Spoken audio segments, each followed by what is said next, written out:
everybody. I'm Christine Schiavone, and our show is Spiritual Exploration. Tonight, we're going to talk about karma. I believe in karma. I believe what you do comes back to you. What goes around comes around. And I have here with me Adolphina Shephard, who's going to tell us all about how that happens and why.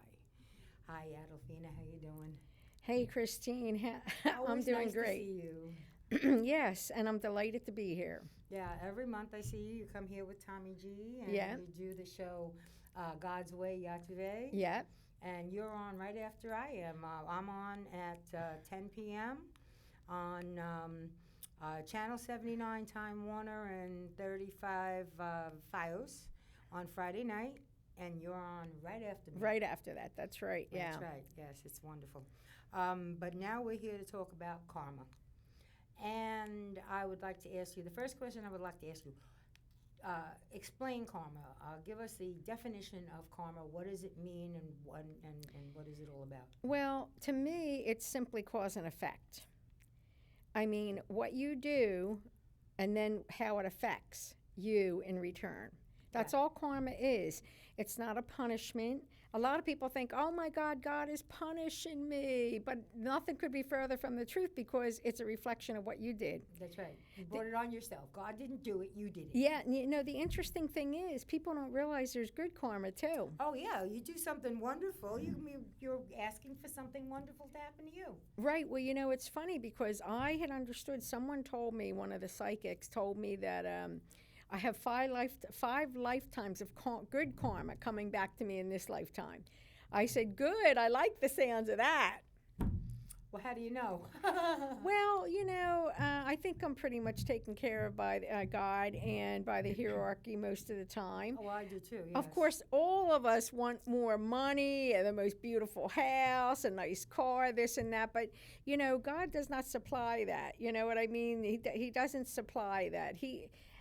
So, you know, it's really fruitless unless you work for it and materialize it, you know, for that to happen.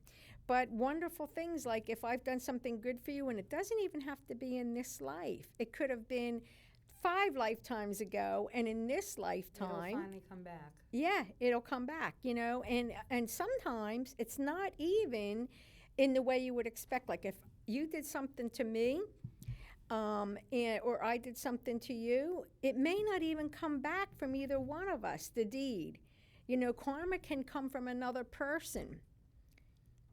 In other words, somebody else might do something to you or for you that makes up for whatever it is that one of us would have done. Let's say in some lifetime, you know, maybe you were a criminal, and so you stabbed somebody to death, right? Well, then it doesn't have to be the person that you stabbed to death that comes back and stabs you to death. It can be anybody. You know what I mean? However the circumstances prevail. That would be negative karma, of course. Of course, yeah, definitely. But you know, it's a funny thing because, I mean, I am the type of person I am, and I would never stab somebody or shoot somebody or kill somebody or anything like that, or even harm a person or even an animal, okay? But I'm feeling that, that in a past lifetime, I don't see me having been a criminal. Oh, well, that was just an example. Well, I know. Yeah. They say that some people can have yeah. been, but I don't really feel Well, like... maybe, you know, let's think of it like this. Perhaps you were a soldier, and, you know, soldiers are basically licensed to kill. Yes. You know, as are cops. Right. You know, and if it's necessary, yes. CIA, FBI, and or whatever. You know, you may have been thinking you did the right thing. However, you may have been led astray. You know, I mean, it doesn't mean, but all of us have played at one time or another a dark side, and we've also played the good side. Really? Nobody's immune to that. Yeah. So in other words, I could have been a bad person in another life. Oh, yeah, because, you know, as souls, we come into experience all facets of life. And, you know, so it would just be a curiosity thing. You know what I mean? Yeah. Oh, I think in the next life I'll be bad, you know? Yeah. Just because you never been bad. Well, yeah, but I really don't want to be. Right. But, you know, just like these actresses, some of them relish the part of playing a villain. You know, they really get into it because You mean they're playing it on the screen. yeah, or in real because life? they've been a good person all their life, so it's fun for them to be the Oh, villain. something like that. Yeah. Sure. I mean, I could get into something like that. Sure, if I was an Yeah. actress playing a villain. Mhm. I mean, look at Angelina Jolie over there. Yeah. Yeah, but she is a villain anyway, so. Oh Lord. Well, you know, first of all, most people don't know that there's many different categories of karma. There's personal karma, and that would be what you yourself did. But, and that's easily to understand, right? Mhm. Here's the toughie for me. There's family karma. Family. In other words, Yes. what your family does Yes. will be something that could come around to you. Yes. In other words, Oh, if your wonderful. brother is bad Mm-hmm. and he does bad things, he gets egg on his face, but so do you. Really? Yeah. Well, I imagine that if you had a family member that was going around doing bad stuff, that it would be a reflection on your family. Oh, yeah, but I don't even mean like that. I mean, you literally build up the karmic bank with them. I had a friend, for instance, who one of her brothers was a criminal, and he got so used to being in prison that, you know, it was just normal for him because he was just like a bad seed. Right, right. And she was actually afraid of him. And I bet. when he got out of prison and so forth, and that he would hurt her. And so in his case, whatever he did also reflected on her, the family karmic bank. And so, but people don't realize that. They said, I never did anything wrong. Why should I get family karma? But you do. Yeah, yeah, huh? So that was a big shocker for me. Well, I'm really glad that none of my family is criminals or anything like that. Or bad. You Or know what I bad. mean? Or And bad. they're not perfect people, but they're not out to hurt anybody. They're not bad people, which is good. So periodically, we run family karma because that builds up across the board. Because I check my own karma. My own karma was over 51% expunged on my 50th birthday. Spirit sent me a symbol in my courtyard, and then I was curious on my birthday, and they always give me some kind of a present on my birthday and Christmas, and so it was very interesting to see, and we analyzed it and psychically found out what it meant, and I was thrilled. So what did it mean?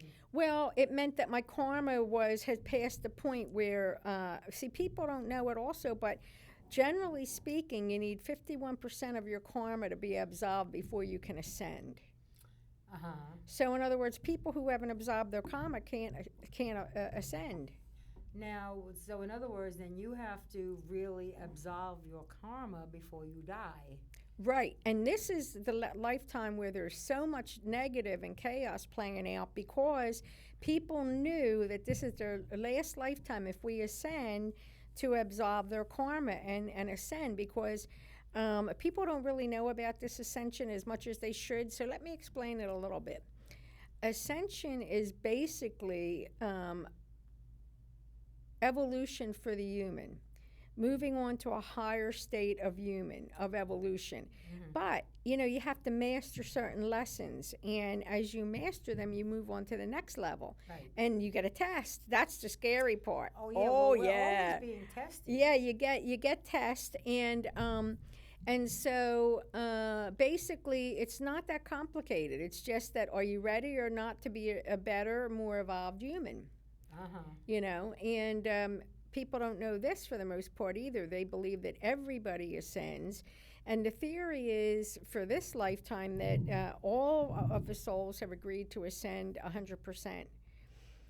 And I don't know if that's true or not, to be honest with you, because in fact, Tommy quoted me something over the phone today about a quote from the Bible.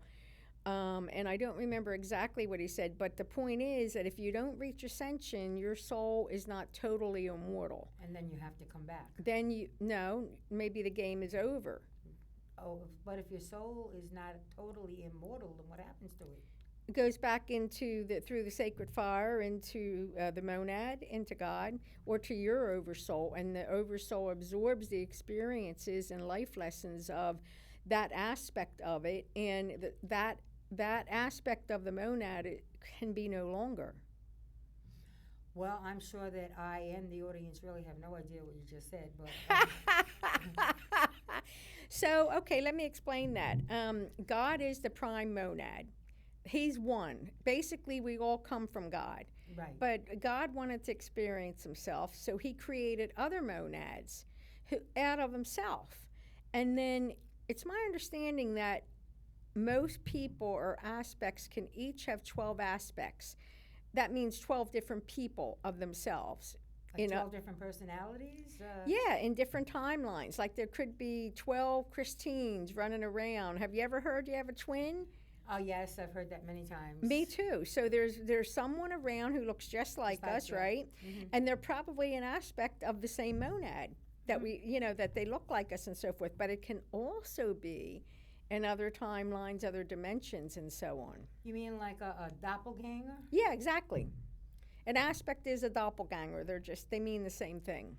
Right, okay, so now a doppelganger would be a soul that's kind of attached to you in some way, or somebody that looks exactly like you? No, a doppelganger is an aspect of the monad. Okay. So let's say you're a monad, and that's your primary soul up in heaven. And then the soul wants to stay up in heaven, so it says, okay, I'm going to create another me, and I'm going to call her Christine Schiavone, and she's going to go into Earth or Venus or wherever the monad decides, and live there and experience and so forth. So once you ascend, that aspect, if it has passed all the tests and everything, now becomes immortal. Uh-huh. So now, if you've ascended and passed all those tests and so forth, that means that now you're your own monad and can exist through evermore as your own self. Now you can have monads. Uh-huh. So in other words, that I might have a soul that's up in heaven that I sent this soul that I have here down to. Right. The main soul always stays up there in heaven. I mean, it's enormous. If we tried to take the whole thing into our body, it would be impossible. You couldn't exist. Mm-hmm. So it's just a tiny piece.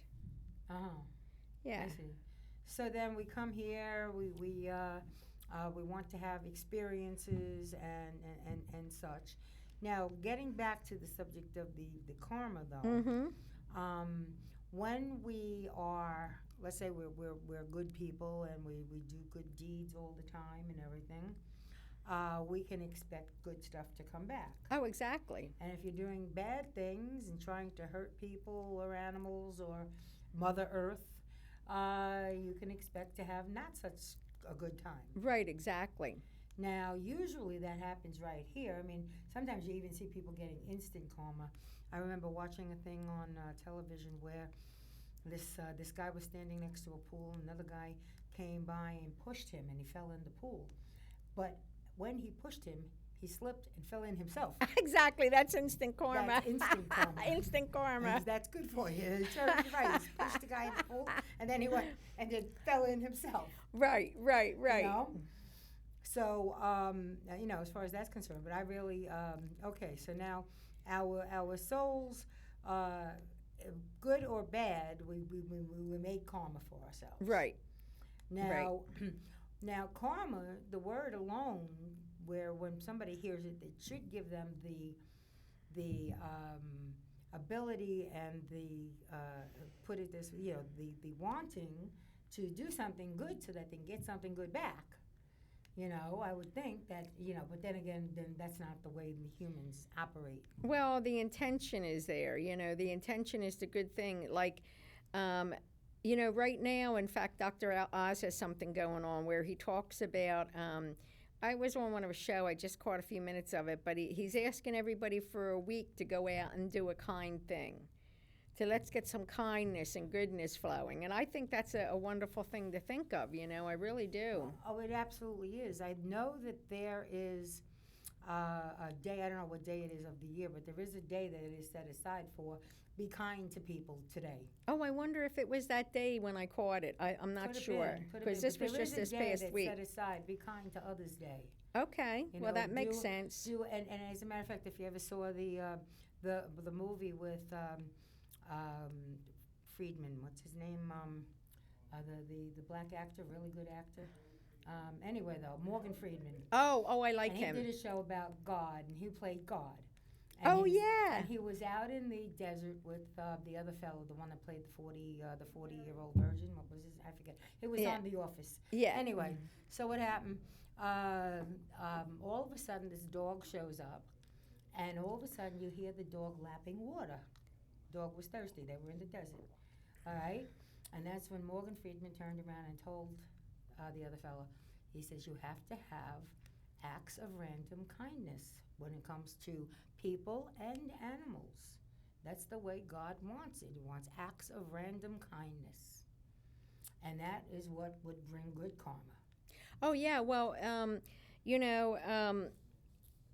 we all are our brother's keeper, and this is what we've lost in this day and age. In ancient of days, if a stranger came through the desert and they were dying of thirst and they were hungry, you fed them, you gave them water. If they needed clothing, you did your best. And then, after they were okay to travel, they went on their way. Can you imagine that happening today?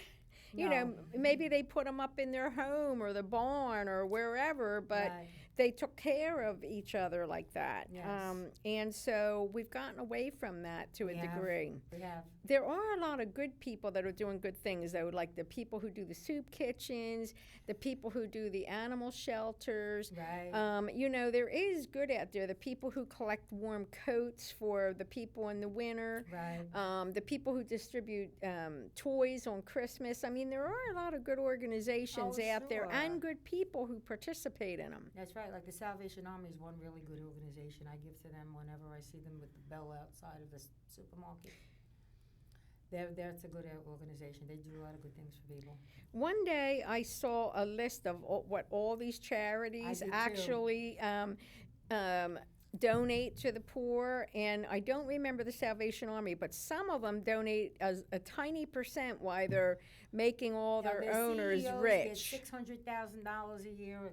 The CEO of the Salvation Army gets $13,000 a year. Okay. That's why Oh, that's good. That's why I would give readily to them more than anybody else. Yeah.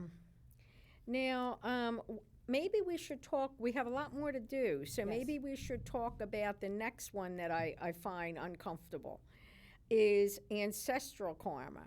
Oh, wow. That's a biggie because, as it says in the Bible, you suffer the sins of your fathers going back 7 generations. That's right. That's true. Yeah, I bet. That's true. And people who have families who are involved in things that weren't very good, and you have the responsibility of taking care of that. And I don't know what my ancestors did, but I'll tell you what, one time the information came through was to clear emotionally and karmically all my ancestors all the way back 7 generations, or was it 5? I think it was 7. And to do karma transmutation on ancestral on both sides, mother and father. Uh-huh. That's a lot of people if you think about that. You go look at the tree going back 7, it's like big. Yeah. A lot of people. And in those people, there must have been people that weren't too nice. Right. Can it work in reverse, though? Like, say, friend, we're here. I'm doing good stuff. Right. I feed animals. I feed people. I do this. I do that. Can it go and revert back so that their karma can start clearing out a little bit? Well, when you do that, see, actually, the good deeds will follow and help. But you know what? The truth of the matter is so that you don't incur that karma, is you really need to have that cleared. Now, when I say cleared, I mean transmuted into love light. That's the key, because there are people out there who know how to do karma clearing, but that's the wrong word. The right word is transmutation into love light, because if you do karma clearing, what that does is it releases it for it to then come back and you pay it. Oh. So let's say you have this much karma that you have to transmute. And if you transmute it, you may only pay this much. Like, let's say, you had karma to pay, and what that was going to cause was you were going to fall down the steps and break an arm and a leg. Well, now maybe you'll just stub your toe. That's the power of karma transmutation. And so that's very, very, very important. And that actually may be the largest accumulation of karma because we're going back generations, Yeah, generations. seven. Yeah, so that really is true to my surprise. I was very surprised when I found out that was true. So how do you transmute your karma? Well, as you know, all of my work it's energy medicine, it's faith, and it's prayer. Because I have found over the years that when I started putting that together, when I first started practicing energy medicine, I was taking frequency balancing, but there were no prayers involved, and we were working with ascended masters. And, the techniques were awesome and so forth, but all of it made me a little bit uncomfortable. I felt like there was something missing. And then I learned from going to a new church called Living Faith Christian Center where they actually do faith healing.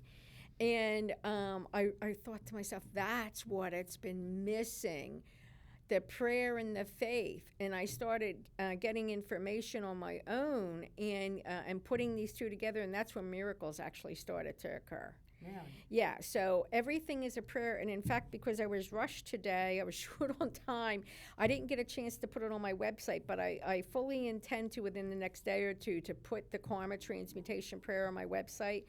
And the website on my website, adolphinashephard.com.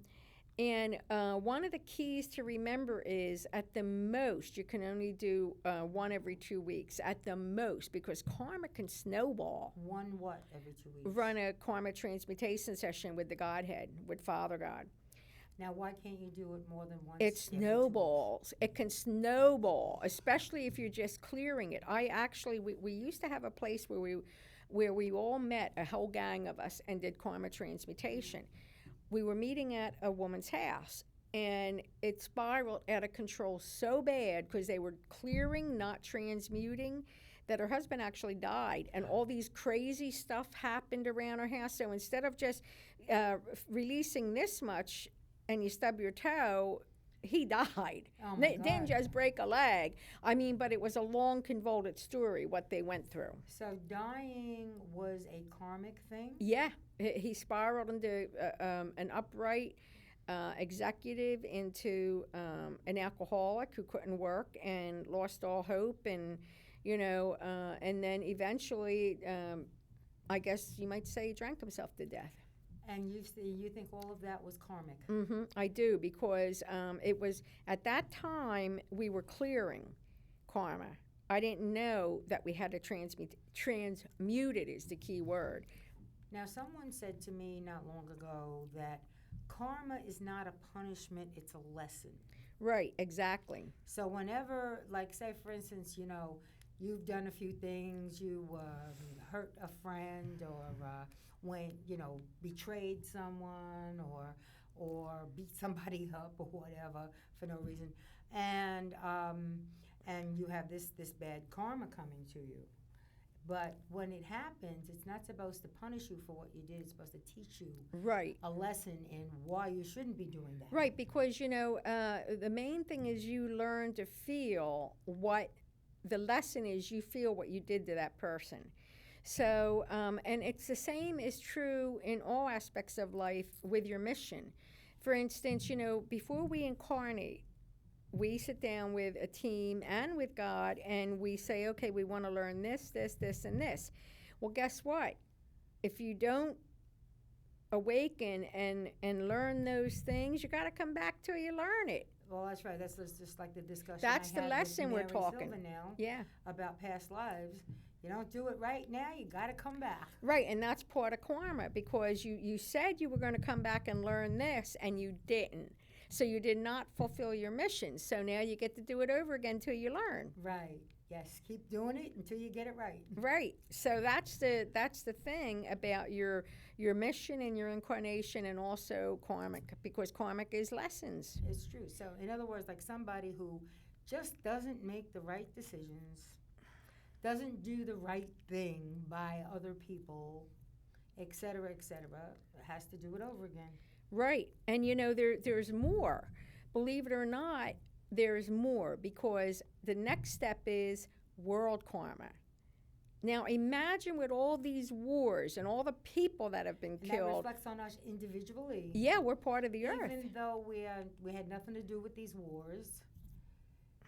Really. So we have individual, family, Ancestral. and world. Yeah, we're not done. Oh, no. This is where it really gets hairy. No wonder why everybody has bad luck. Right. You know why? And then there is galactic karma, Holy God. and there's universal karma. Oh, boy. And this is what freaked me out. Oh my God, I couldn't believe the lesson I learned on this one. You know, Spirit has a funny way of giving presents. Sometimes they're not always so much fun. I'll bet, yes. Let's see, it was my birthday some years ago. I can't remember the exact time. And I got a present. The present was a terrible stomach ache. I couldn't get rid of it. We did chakra clearing, we did balance, we did everything we could think of. We did clearing of any spirits, and one of my girlfriends stopped by with a big batch of flowers that she would pick from her garden every year. And she was kind of like the person who could really do the chakras really good. It was like her specialty. So I asked her to help. And so she's working, nothing. So I called another friend, and she got the answer. She got the piece of the puzzle, you know, because we all get pieces of the puzzle. She says it's karmic. When you step into another dimension or another level after you've passed the test, you open up the whole bit of karma that's in that level or dimension that you've experienced from before, other lifetimes. In the present state of being. Yes.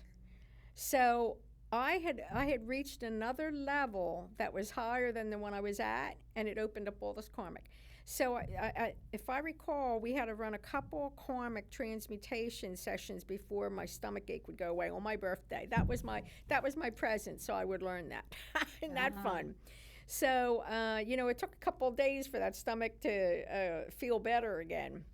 Really, that long? Oh, yeah, because, you know. Zantac didn't help. Just one. We did one. That didn't quite do it, and had to do one the next day. Really? And then finally could clear that chakra out. Wow, amazing. Yeah, and that was a karmic lesson. So, and that's one of the things. One day you can have no karma. The next day you can go to God bless. Thank you. You can go to another higher space, because within dimensions are levels, 12 levels. And each time you graduate another level, you get another test. And so, yeah, well, we're always being tested. yeah. And God is always putting stuff in front of us. Let me see what you do with this. Let me see if you go the right way or the wrong way, if you make the right decision or the wrong decision. God wants to know what we're going to do with everything. Well, yeah, and he, you know, he can see it all. People, And he can you know. see it all. And he'll know, he knows what we're going to do, but he still gives us the test. Right. So that we could prove it. That's true. So, you know, that was my karmic lesson for the day, was that I went into another level and therefore incurred that karma. Well, whatever's going on in your life, and especially if there's something that's causing stress or turmoil, you always have to ask, what am I supposed to learn from this? That's right. You're right. Okay? You're not supposed to say, oh, woe is me, and have a pity party. You're supposed to say, let me see now, I would like to, and you put it out, you put questions out to the universe. Universe, what am I supposed to learn from this experience? And the universe will give you the answer. Yeah, that's true. And, you know, oftentimes we forget to ask the questions, and that's the case for anything to do with ever getting good answers. You got to have the good questions. Well, yeah, nobody's going to give you an answer if you don't have a question. There you go. You know, and when it comes to looking for favors from God and from the angels, you have to ask. You can't ask. Ask and you shall receive. Seek and you shall find. Knock and it will be open to you. Well, that's right. That's true, because of free will, they can't do anything for us against our will, so we have to give them permission. That's right. Permission and requests. Yeah, in fact, I told my angels a long time ago that to please help me in any way that's for my highest good, you know. Well, that's a good idea. Give them permission, because otherwise they can't intervene all the time. They can't unless you ask. So it kind of was open door policy in a way, you know what I Well, mean? that's a good idea. This way, if you absolutely need something at a certain moment and you're forgetting to ask because you're so engrossed in it, Right. they know, oh, well, she needs this, and she said she gave us permission already. Right. So, you know, most people I found actually need somewhere between 30 and 50 sessions of karma. So, because you can't do it too often, maybe only once or twice a month, so it don't snowball, Mm, it could take you 2 or 3 years to get out of that rut. really? Yeah, people think, oh, I went to one karma class and I'm free. Sorry, it just doesn't work that way. I mean, if all the karma was released right then, you'd probably die, you know what I mean, or something like that. Well, yeah, there's only just so much of anything you can take at one time. Right. So that's why it's so important to only do it once or twice a month, every couple weeks. What do you do to do this? Well, once or I twice say a the month? prayer, and I usually like to do these things when I go to bed or when I'm just sitting quietly, because the energy, you're the acupuncture point for that energy to flow, and if you're running around, you're not going to get it, you know? And so, and if it takes, let's say it takes, when you first get started, maybe an hour and a half. Well, you don't just say the prayer and then run around and do your chores and everything. You know, you sit there for an hour and a half, especially in the beginning, and you may be very Well, sort of tired like after. meditating. Yeah. Yeah, what I do is I like to go in and watch what's happening, because, you know, you'll start, I mean, if you are in tune with yourself, and this is where you learn most things, is by going within, because we have the answer with being a part of God himself. So, you know, you can see visions and get inspiration, hear things, see So things. this is just by saying this prayer and sitting quietly for an hour. Yeah, and a and half. more or less meditating, you And know. more or less yeah. meditating. And meditating could be a lot of different things. You could be sitting there just thinking about things and just keeping your concentration on your thoughts, or do a transcendental meditation, which is with a mantra of some sort. Just keep repeating it with your eyes closed for 20 minutes a couple times a day. Now, when I'm not doing it with energy medicine or transmuting energy or something like that, I like to do a working meditation or walking meditation, because I'll tell you, if I just sit there and chant, my mind will just wander. Oh, yeah, well, that's what happens. Yeah, and then I prefer to have complete silence and do my chores or whatever, and I'll just get Around in the the house, flow. wash the dishes, do Yeah, this, do whatever. Yeah, get that, in and the just, flow. Just have your thoughts into yourself. Yeah, and my favorite meditation is when I'm out in the woods walking around, you know, So taking that a would walk. be a walking meditation. Walking where- meditation. And what are you doing with your mind during the walking Just meditation? looking at the trees, the birds, enjoying, and you're just in the now moment, and you're not letting your mind wander. You're just you're in the now, and that just when you get some of your look clearest. at the pretty bluebird over there, and look at how nice that tree looks, and all that kind of stuff. A lot of people get their best inspiration in the shower or tub, because water amplifies it. Yeah. I mean, how many times when you take a shower or a bath, the light bulb goes on? Sometimes, yeah. So because the water is amplifying the thought process and the information coming in. Mm-hmm. So that works out well too. But what I do, even though the majority of my karma is transmuted, periodically I go in and you find that, oh, you may have a little bit of personal, or you may have a lot of family, or you may have some ancestral and so forth. But basically, you know, when you especially clear the ancestral line, that means if you have any relatives that have kids or your own children, they won't suffer the same bad effects. As for the ancestral part. Right. Because you're working on clearing it. Right, you've banished it, you've transmuted it. So you've tried to avoid this bad karma coming down on your children. Exactly. Or your relatives' children, so that they might lead a different, a better life. And for instance, a lot of people take on a serious disease, like let's say karma, like cancer or AIDS, right? Now let's say cancer runs in your family, right? So that could be the way that family line has decided to clear their family karma and ancestral karma. And that can be done by the gene is inserted because that's how they decide it. But then there's also energy techniques that you can repair and clear any genes that are defective or that aren't beneficial for you, or whatever. So you would ask God, and God gets your medical team and your angels in there and fixes you right up, so that then your downline doesn't get cancer no more. You see? But in the meantime, you have to deal with it. Or it can be resolved. Or the people have been cured of it. That's one of the reasons that it keeps coming back with cancer a lot of times, is because you can heal cancer all you want in the physical, but until you've resolved it up there on a spiritual basis, emotionally, mentally, it's there as a lesson or as karma. So you've got to repair those things for it not to come back. So in other words, you have to get straightened out with God. Exactly. And in order to resolve your health issues. Yeah, people don't realize that. Okay, a lot of people who have had cancer, they do realize. You know what they've said? When I was diagnosed with that, I learned so much mentally, emotionally. I learned to treat each day as a gift. But you know something? I have known several people. One that used to be very close to me but isn't anymore, who didn't learn a blessed thing from having cancer or any other disease.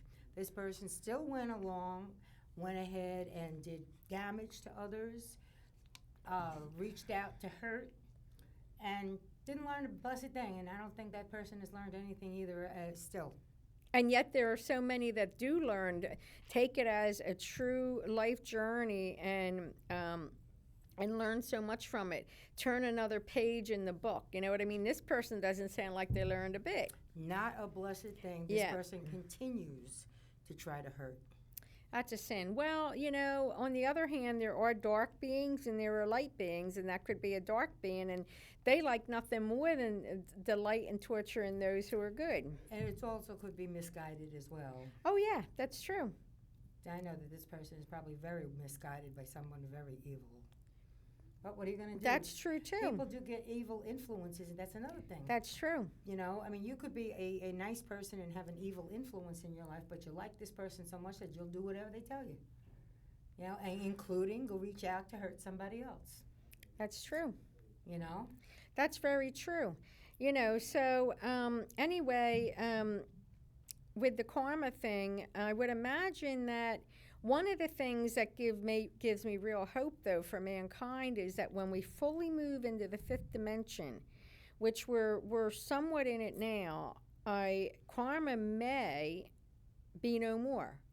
Because now we've graduated that game where you keep coming back to learn lessons. Like I have some girlfriends who say, I am never coming back to this planet. People are stupid. Well, Earth is a school. Earth is a school. True. And so, you have what they call star seeds coming in to help mankind. And then you have these Nimrods who are human, and they're not star seeds. I mean, star seeds are in a human body, but then there's just regular humans too. And they don't recognize that they have a teacher in their midst who is a star seed who's supposed to be there to teach them, their spiritual teacher. And I have heard that from so many of my friends. I am never coming back to this planet. People are stupid. Well, that could be, that's kind of an understatement. There's a lot of people who really don't know what they're doing. I know. So hopefully. And have no understanding of any of this. And they're just worried about themselves. There's some people that are just into themselves. I just me, and that's it. And then they don't. When things come down on them, they want to know. Well, they have no idea why. What are you gonna do? Yeah, that's true. So karma is a whole ball of wax. The main thing to remember is transmutation, not clear. And I'll put the prayer up on my website within the next day or two. And so people can do this. And it's also important to ask God to clear out and protect your house so that you have a peaceful space to live in. Absolutely. As a matter of fact, one of the things I do is very often I'll put a white light of protection around myself, Yeah. white light of protection around those I love, and a red light of protection around objects like your house or your car, something like that. That's what had to protect them. Red light of protection. That's interesting. Yeah, so whenever I leave my house, especially if nobody's there, when I'm leaving it alone, I just, as I'm pulling out the driveway, I look back and I have red light of protection around the house. See, now that is a temporary protection, and I've tried all types of things over many years, similar to what you do. What I found to be most effective is to call on God and ask God to send the bubble of the Holy Spirit down around my household. Yes, a bubble too. Yeah, and what happens is you psychics who have sight actually see something like a fog leaving their house, and then you after that, that's permanent protection. You just need to ask for God to close any wormholes, portals, and vortexes each day and clear out the house of any spirits, being creatures, not for our highest good, and then basically you're sealed in a peaceful, safe environment. Because otherwise, I mean, a lot of times people, let's say they surround themselves with a bubble of light. Well, light attracts all beings from all universes, all worlds. So let's say it's not only the good guys who are attracted to your light, but the bad guys. So they say, "Ooh, there's somebody who's of the light and they're protecting themselves. Let's throw a spear at them." You know what I mean? Guys would be attracted to white light? Oh, yeah. Every being is attracted to the white light. And so that's one of the reasons I don't do that. And but I have found that that's the best protection. And then I leave it up to God to give me my spiritual protection on a personal level, not by sealing myself around the white light, mainly because, we don't see as far or as high as the Godhead sees. I'm sure. And there may be modifications that are needed to make you so you're not harmed in some manner. You know what I mean? I mean, that we may not safe. Even think of. You know what I mean? Because our minds are finite. And, I mean, I think we're the kindergarten of the spirit world. Something like that. Maybe even preschool. Who knows? Yeah, right. Yeah, exactly. I mean, so that's how I do it. And I found it to be really effective. And so that sums it up, and people can try that. It's not difficult to do, to send a prayer up to God. That one of the mistakes people make who want to be psychic is they don't listen. They just pray or talk to God, but they don't listen for the answer. Because that's what it is. Meditation is listening to God.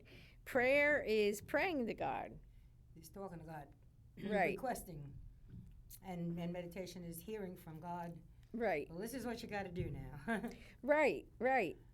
So, and one of the things, if you have not cleared and protected your space with the Godhead, then let's say there's a bad spirit right there. Well, he could be talking to you and not a good guy.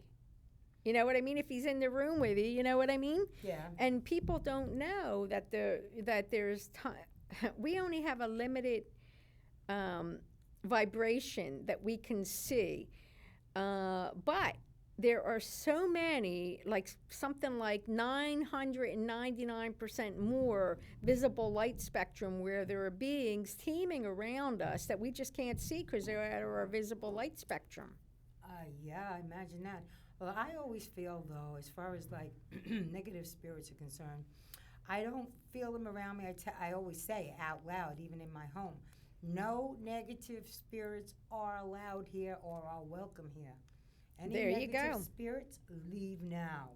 And you can do that because they're interacting on your free will. That's right. Because I watch a lot of haunting stories and stuff like that. Yeah. And in order to have a bad spirit around, you have to invite them in. People do invite them in, they're not even realizing it sometimes. Oh God, yeah. They do. They invite them in, and unknowingly. I mean, they'll come anyway. They can, if they want to, they have a dislike for some person or whatever, they can find a way in unless you have kept them from coming in. Right. Well, that's why just about every night when I'm going to sleep, I just say, any negative spirits, don't be around me. or just positive spirits, and mainly, our Lord and God, Blessed Mother, and all them. All right, stay. That's fine. Family members, loved ones, hang out. And they do too. You know what one of my friends told me who's a clairvoyant? He said, "You know why we all need such big houses these days?" And I said, "No, why?" He said, "Because we got all of our ancestors here. We got our family members here. We got our angels. We got our guides." Everybody has an entourage. Right. Wherever we go, it doesn't matter who you are, you have spirits with you. First of all, your guardian angel, your guides, Right. and various family members that want to hang out with you. Right, that's so true. And people don't really realize that, And so it's important to realize that no matter what you do, you're never alone, really. You're never alone. Doesn't matter. Sometimes when I go to take a shower, I say, everybody leave me alone now. Give me some privacy, will you? I hadn't thought of doing that, but that's a good one. Yeah. That's a good one. I like that. I don't want anybody gaping at me while I'm taking a shower. Right. Well, it's funny when you have pets and they have better vision than humans do. Like look at how they can see in the dark, right? The cats especially. Oh, yeah. Sometimes I'll watch somebody's coming down the steps, a spirit, and I can't see him, but the cat's head go right. following them down the steps. And sometimes, I'll look them up and they're sitting on my lap or something and they'll stare right over my shoulder. Who's that just arrived, if they're afraid of it, they would run. They're not afraid of these spirits. I have a cat now myself that I kind of inherited from a neighbor who just put it out. Anyway, though, but she's with me now. I got her fixed and everything, and she's a beautiful little thing, and she's very friendly and cuddly and everything, And I kind of count on her to let me know what's around because I know that she's probably more in tune to it than even I am. Oh God, yeah. They never disconnect from the spirit world. When they're sleeping, they're astral traveling, flitting around. They're going doing everything. They can see. They're probably God knows what they're doing. But I have been told that a couple of my passed over cats, they are not little cats in like they are here. They are huge, and they come and they protect me in the spirit world. Like, let's say a giant panther or a giant tiger. Yeah. You know what I mean? Like that. Instead of a little house cat, they can be very big in the spirit world. Right. I imagine they could. I imagine. But yes, animals are very intuitive, and they can let you know when something's up. That's why I feel very safe at home, too, because as long as she's not reacting, well, must be okay. Yeah. Well, one time I remember there must have a bad spirit got in the house somehow, and he was near my bed, and my one cat jumped up and Really? and it must have, I knew it was a spirit because I had a big picture behind in the hallway, and he must have fallen back because it knocked the picture over. And then I jumped up out of bed and I ran out there, and I see one of the other cats, and they're chasing like this. So it must have turned into a snake. About the reptilians, right? Really? So he's chasing like he's chasing a snake down the hallway. Can't get rid of it? Oh yeah, it left. Didn't want to deal with the cats. I didn't want to do. It was going to be eaten one way or another, So or killed. So it disappeared. But yeah. So you never know when they're going to reappear. But ultimately, what people, to sum up the thing about the karma is, people need to be aware of this. And if anybody says they can take you anywhere back to the beginning whatsoever, or out into outer space, and delete all your karma in one session, I've checked on this on a spiritual basis, and I don't believe that's true at all. Mm-hmm. So it's wishful thinking is what it is. To be able to just get rid of the karma. Yeah. Well, there's no just getting rid of it if you have done things that call for karma to be in your life. Like the example God gave to me one day was, he says, let's say there's an abuser who abuses their wife and their children, and slaps them around, beats them up, black eyes, broken ribs, etc.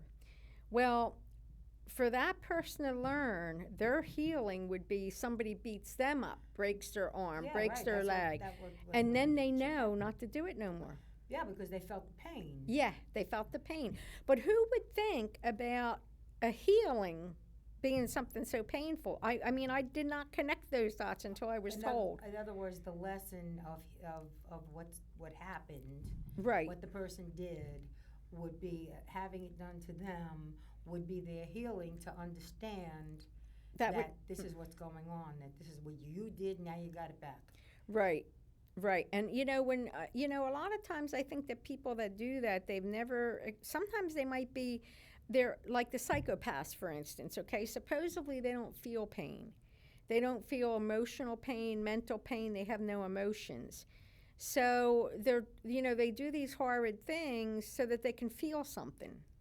That's unconsciously, that's their goal. You mean like hurting somebody or hurting an animal or whatever? To feel something. To feel something. I've read that somewhere. Really? Mm-hmm. Yeah. That's... So in other words, do you think that a person like a psychopath doesn't have any control and because of that would be exempt from the karmic law? No, I don't really think so. I mean, let's look at Ted Bundy. I mean, he was so charming and intelligent. He was educated. He was good looking, but yet he lured all those women in and murdered them. Yeah. I mean, I would say that that's the images of a psychopath. Of course, somebody that had no heart, no feelings, no emotion, no compassion. And yet, you look at that person, see, this is the sneaky thing about psychopaths. They can be as charming and as wonderful and put it on and say one thing and do the complete opposite. I don't think I've ever known anybody like that, and I hope I never do. Yeah, well, you don't really know unless you just know because they're so charming and entertaining, Yeah. I mean, they've learned to master how to behave, what they should say in a sad situation, what they should say in a happy situation, that they should smile in a happy situation and frown or cry in a sad situation. But like taking acting lessons. Yeah, but they truly don't feel those emotions. Right. Wow. So for the purpose of this lesson on karma, I will put the prayer up on my website.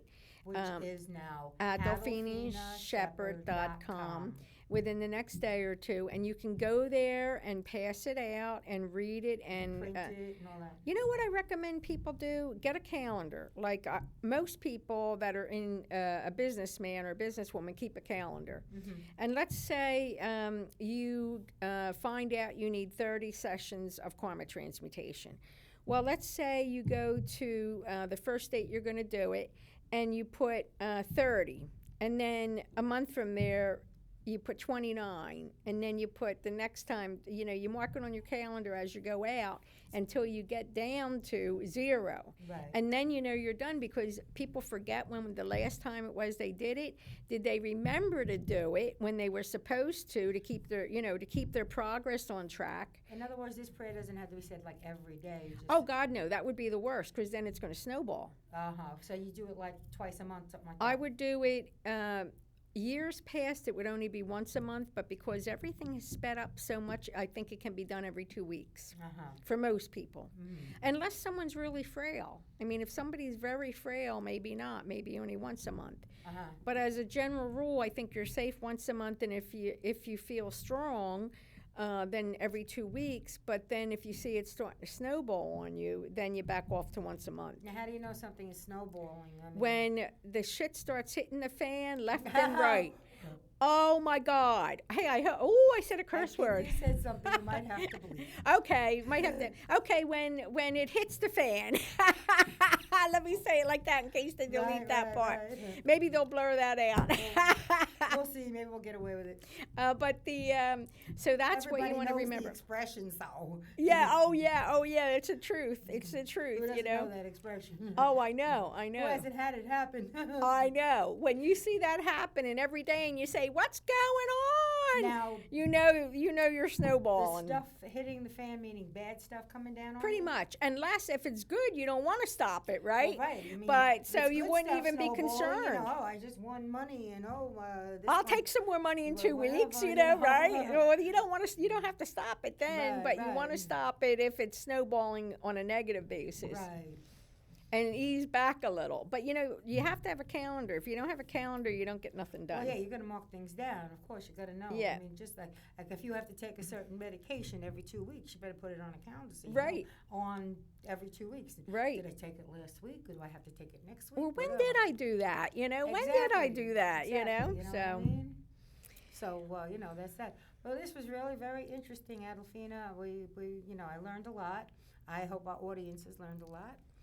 And we have to close now, but I'm sure that we put out a lot of information just now, and it was wonderful. And thank you very much. Oh, and you're welcome. Thank you for coming to the studio early today to do this with me. Oh, you're quite And welcome. now we're about to go and do your show with Tommy G for your God's Way YTVY, Right. which will come on right after this show. So everybody, thank Tune you so in. much. Tune in and take care, everybody. Good night. Good night.